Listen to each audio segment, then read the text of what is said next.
Herkese merhaba. Bugün size haşlanmış mısır tarifi veriyorum.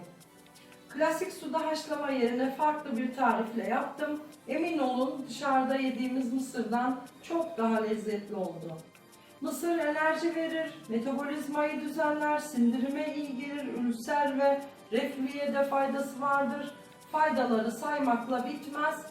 Hadi yapımına geçelim. Ben kabuklu mısır tercih ettim çünkü üst kabuklarını atacağım ama içteki kabukları yıkayıp mısırla birlikte haşlayacağım. Siz de tercih edin, çok faydalı.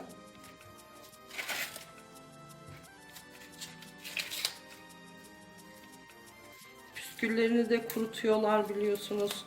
Onu da kullanıyorlar. Şimdi mısırları, kabukları yıkıyoruz iyice. Tenceremize alıyoruz. Yapraklarımızı tek tek yıkıyoruz ve tenceremizin altına diziyoruz.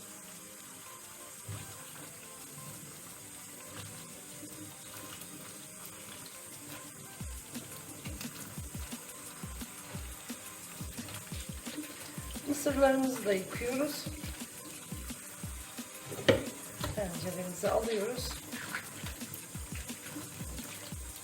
Mısırları tencereye aldım. Kalan yapraklarımızı da tekrar koyuyoruz üstüne.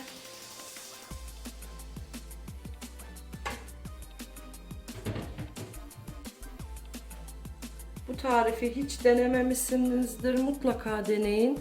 Çok lezzetli bir mısır elde ediyorsunuz. 1 su bardağı süt, 1 tatlı kaşığı şeker ve 1 tatlı kaşığı da tereyağı aldım. Şimdi üzerini geçecek kadar suyla dolduruyoruz. Suyu eksildikçe su koyabilirsiniz üstüne. Yaklaşık 1-1,5 saat kadar pişireceğiz.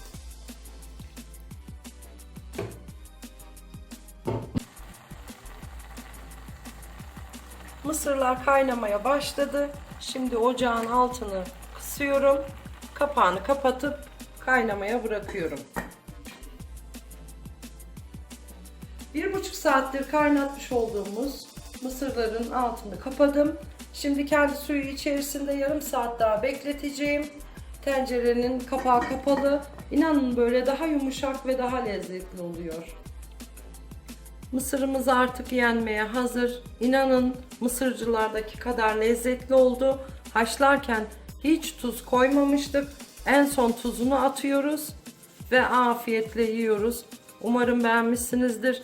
Bir sonraki videomda görüşmek üzere. Hoşça kalın.